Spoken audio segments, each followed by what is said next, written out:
Salut à tous et bienvenue sur la chaîne. Je m'appelle Émile Garnier et ici, on parle de voitures sous tous les angles, entretien, astuces pratiques, fonctionnement des moteurs et bien plus encore. Si vous voulez mieux comprendre votre véhicule et éviter les erreurs coûteuses, vous êtes au bon endroit. Pensez à mettre un j'aime, à vous abonner à la chaîne et à regarder la vidéo jusqu'à la fin. Vous y trouverez des infos vraiment utiles. On ne peut pas dire que cette voiture soit une nouveauté. La tromperie conceptuelle, sous cette marque, les voitures GAC sont vendues dans son pays d'origine. MPO 55 a été présenté pour la première fois au Salon de l'Automobile de Guangzhou en 2020. La présentation officielle du modèle de production, dépourvu de chiffres dans le nom, a eu lieu un an plus tard au Salon de l'Automobile de Shanghai. La nouvelle berline se caractérise par un caractère sportif accentué, d'autant plus qu'elle doit rivaliser avec des modèles tels que la Mazda 6, la Hyundai Elantra et la Toyota Corolla. Difficulté de traduction du chinois. Le nom de la voiture doit souligner les ambitions sportives et le caractère agressif de la nouveauté. En chinois, le mot MPO se compose de deux caractères, dont le second se traduit par léopard. Le premier peut signifier à la fois ombre et fantôme. Il est donc difficile de traduire sans ambiguïté cette combinaison de mots chinois en russe. Vous pouvez obtenir léopard fantôme, léopard noir, et même léopard tapis dans l'ombre. Quoi qu'il en soit, certaines notes d'ambition dans le nom de la voiture sont clairement audibles. En Russie, le léopard arrive en deux versions, la GS, utilitaire pour la famille, et la version S-Style, sportive, dans la configuration GL. D'un point de vue technique, elles ne diffèrent pratiquement pas. Elles ont des carrosseries absolument identiques avec un excellent aérodynamisme, CX égale 0,26, et un équipement d'éclairage à diode identique. Avec des phares aux contours angulaires prédateurs. Les dimensions ne sont pas différentes, 4700 x 1850 x 1432 même avec un empattement de 2736 mm. Sous le capot, quelle que soit la version, se trouve un moteur turbo de 1,5 litres développant 170 chevaux et pouvant produire un couple de 250 Nm entre 1400 et 4500 TR/min. Il est associé à un robot à 7 vitesses avec double embrayage, humide, 7 WDCT. Selon l'entreprise, le rendement de la boîte de vitesse est de 96% et le temps de passage des rapports est de 0,2 secondes. Ce tandem peut accélérer la voiture au cent en 6,9 secondes, et la consommation en mode mixte est déclarée au niveau de 5,5 litres 100 km. La suspension de la voiture construite sur la plateforme GPMA, Global Platform Modular Architecture, est indépendante, jambe 2. Force McPherson à l'avant et multilevier à l'arrière.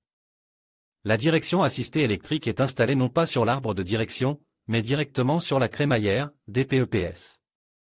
La berline a un centre de gravité bas, situé à une hauteur de 550 mm. En général, la sportivité de l'MPO S-Style est de nature décorative, bien qu'il existe en Chine une MPO R400T Léopard. Vraiment vicieuse, dotée d'un moteur 2 litres d'une puissance de 231 chevaux, qui accélérait de 0 à 100 en 5,7 secondes. Les différences entre les versions sport et civil de notre MPO ne sont qu'extérieures. Vous pouvez voir tout de suite un sportif. La version standard a un habillage de radiateur hexagonal, tandis que la version S-Style a une forme trapézoïdale, les angles étant coupés par des prises d'air supplémentaires de forme agressive. Le pare-choc avant avec garniture en fibre de carbone a une forme différente. Le pare-choc arrière de la version S-Style est équipé d'un diffuseur aérodynamique, de tuyaux d'échappement à double embout chrome, qui sont rectangulaires dans la version standard. Le couvercle du coffre de la version Sport est orné d'un spoiler anti-aile. Selon les spécialistes de GAC, tous les éléments aérodynamiques fonctionnent réellement à des vitesses supérieures à 100 km/h, augmentant de manière significative la force d'appui et, par conséquent, la contrôlabilité. Pour maximiser la sensation de sport, le système d'échappement de la S-Style est équipé d'une chambre de résonance spéciale avec des soupapes permettant de régler le volume et la tonalité du son de l'échappement. En outre, les versions sont équipées de pneus de taille différente sur des disques de conception différentes, GS7 215 60e R16. GL Style 225 45e R18 à profil bas. Sous le signe S, la différence la plus notable dans l'habitacle réside dans les écrans qui font office de tableau de bord, dans la Version civile, cet écran a une diagonale de 7 pouces, dans la version sport, de 10,25 pouces. Dans les deux versions, l'écran tactile du dispositif multimédia monte sur la tête est de 10,25 pouces. Les listes d'options sont également très différentes. La configuration GS ne reçoit pas le complexe d'assistant électronique ADAS, qui comprend le régulateur de vitesse adaptatif avec fonction de maintien de la voiture dans la voie, l'assistant d'embouteillage, le système de freinage d'urgence automatique, le système de reconnaissance des panneaux de signalisation, le système intelligent de contrôle des feux de route et le système de surveillance de l'angle mort. En d'autres termes, dans la version civile, il y a bien sûr un régulateur de vitesse, mais comme d'habitude, et la caméra n'est fournie qu'à l'arrière. Dans la configuration de base, la climatisation est monozone et les airbags ne sont qu'au nombre de 2. La variante sportive est équipée d'un système acoustique Yamaha avec 8 haut-parleurs, tandis que la configuration de base dispose d'un système simple avec 2 haut-parleurs. La version GS dispose d'un réglage électrique du siège du conducteur et d'un réglage mécanique du siège du passager avant. Dans la version GLS Style, tous les sièges de la première rangée sont électriques. La version standard est dépourvue de volant chauffant, de pare-brise, de siège avant et arrière, elle ne fournit pas l'éclairage atmosphérique et l'éclairage d'un miroir dans un pare-soleil, la fonction de rabattement des rétroviseurs latéraux et le chargement sans fil d'un téléphone. La sellerie en cuir n'est également disponible que dans la version GLS Style. Ainsi, avec une telle différence dans les ensembles complets, toutes les voitures de 2024 sont proposées au même prix de 2 899 000 roubles. La version GLS Style de 2025 ne coûtera que 220 000 roubles de plus, soit 3 119 000 roubles. L'ergonomie du siège du conducteur ne fait l'objet d'aucune plainte sérieuse. Malgré l'absence de support lombaire réglable, le profil des sièges est assez confortable, la plage de réglage de la colonne de direction est suffisante. Le cuir du volant m'a semble un peu rigide et pas trop collant, mais il n'y a rien à redire à la section de la jante. Des boutons distincts permettent d'activer le chauffage, le mode auto-hold et les différents assistants électroniques. Pour choisir l'un des 5 modes de conduite, Eco, Confort, Sport, Sport Plus et DY personnalisable, il y a un interrupteur à bascule. Hélas, vous devrez toujours vous tourner vers l'écran tactile pour la climatisation. La liste des applications installées comprend Apple CarPlay, mais les propriétaires de téléphones Android seront privés de la possibilité d'intégrer leurs appareils au système multimédia de la voiture. Il ne reste plus qu'à espérer que cette situation sera corrigée. Comparons Omoda S5, Geely en grand, Kai E5, Changan ADO Plus et la mort, Chery Arizo 8 sortent immédiatement de la liste des concurrents. Dempo, pour accélérer à 100 km/h, il leur faut 9 à 10 secondes, voire plus. Que reste-t-il? Commençons par la dernière nouveauté, la Bestune B70 ce liftback est le plus grand, dimension 4810 x 1840 x 1455, il a un empattement plus long de 2800 mm, ce qui signifie plus d'espace pour les passagers arrière. Mais il existe des versions dotées d'un moteur turbo de 2 litres d'une puissance de 217 chevaux associé à une boîte automatique classique. Et ces versions peuvent accélérer de 100 km/h en 7,9 secondes.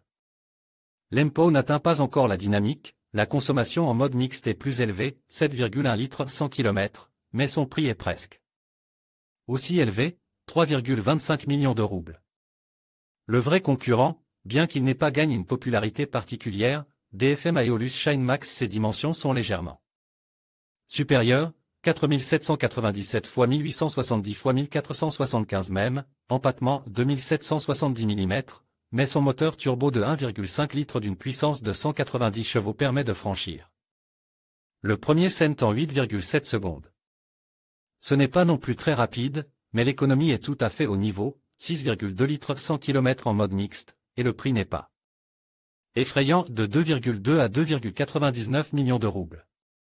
Geely préface à des dimensions nettement plus importantes, 4825 x 1880 x 1469 mm, et un empattement de 2800 mm, mais le moteur turbo de 2 litres d'une puissance de 200 chevaux associé à un robot présélectif à cette vitesse permet à cette berline d'accélérer de 100 km/h en 7,1 secondes. La consommation moyenne ne vous fait pas saisir votre cœur et votre portefeuille, 7,2 litres 100 km. Le modèle présente de nombreux avantages en termes de confort et d'équipement, mais il faut payer pour tout, préface est proposée. à un prix allant de 3,36 à 3,57 millions de roubles en fonction de l'équipement. Le plus proche de GAC MPO Changan Univ, ce liftback a des dimensions très similaires, 4680 x 1838 x 1430 mm, et l'empattement n'est que de 14 mm plus petit. Le moteur turbo de 1,5 litres, d'une puissance de 181 chevaux, associé à une boîte de vitesse robotisée DCT présélective, permet d'atteindre 100 km/h en 7,1 secondes. Cette voiture n'est donc que 0,2 secondes plus lente que l'MPO. La consommation déclarée en conduite mixte est légèrement supérieure, 6,2 litres 100 km, mais les prix sont très proches, de 2,86 à 3,21 millions de roubles. Jusqu'à présent, l'MPO peut être considéré comme le modèle de voiture de tourisme à moteur à combustion interne le plus dynamique. Officiellement présente sur le marché russe. En même temps, c'est l'un des plus économiques. Toutefois, si d'autres paramètres sont importants pour un acheteur potentiel, le choix n'est pas si évident. D'autant plus que toutes ses concurrentes ont un coût assez proche. En conclusion, le GAC MPO se distingue par son moteur d'1,5 litre, offrant une performance impressionnante tout en maintenant une efficacité énergétique remarquable. Son design moderne et ses caractéristiques technologiques en font un choix attrayant pour les amateurs de sport automobile. Que vous soyez à la recherche d'une conduite dynamique ou d'un véhicule au quotidien, le GAC MPO mérite d'être considéré. Merci de nous avoir suivis dans cette revue, et n'hésitez pas à partager vos impressions sur ce modèle dans les commentaires.